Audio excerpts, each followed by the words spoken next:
এত বড় পণ্ডিত, তাহলে পায়ে নুপুর বেঁধে ঘোরে, নিশ্চয়ই ছেলেটি পাগল। তখন কাশীনাথ বলছে, পাগল কি হে, মস্ত বড় পাগল। তুমি জামাই করে দেখো, তুমিও পাগল হয়ে যাবে। কি বললে? ওই রকম একটা ছেলের সাথে আমি আমার মেয়ের বিয়ে দেবো? কিছুতে এই বিয়ে দেব না, বেরিয়ে যাও, বেরিয়ে যাও। কাশীনাথ তো ছাড়বার পারতো না।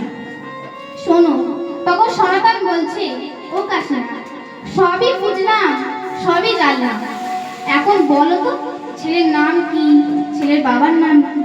তখন কাশীনাথ বলছে, ও দাঁড়াও, সব কথা বলতে ভুলে গেছি, কিন্তু এই কথাটা আমি বলবো, শোনো। নীলাম্বর চক্রবর্তী নাতি, জগন্নাথ মিশ্রের পুত্র, নবদ্বীপে অমনি নাচিতে লাগিল,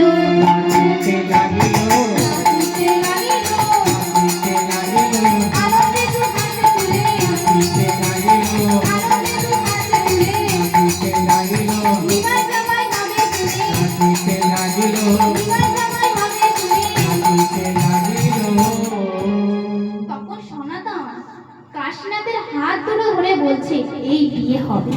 আমার কি সৌভাগ্য জানো কাশীনাথ, আমি কিছুদিন আগে একটা স্বপ্ন দেখেছিলাম। কি স্বপ্ন?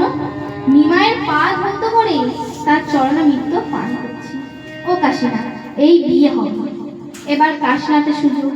তুমি আমার অপমান করেছো, তুমি আমার সঙ্গে ঝগড়া করেছো, এই বিয়ে আমি দেব না।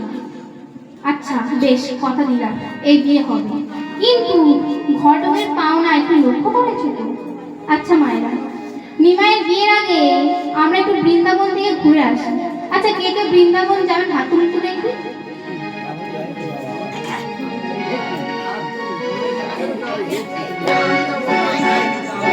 আচ্ছা, বৃন্দাবন যাওয়ার সময় আমরা তিনটে জিনিস সঙ্গে করে নিয়ে যাব। কি নিয়ে যাবো? উলুধ্বনি করতে করতে, শঙ্খধ্বনি দিতে দিতে, আর করতালি সহ। সবাই মিলে বলুন, চলুন আমরা সবাই চলে যাই ওই বৃন্দাবনের পথে পথে।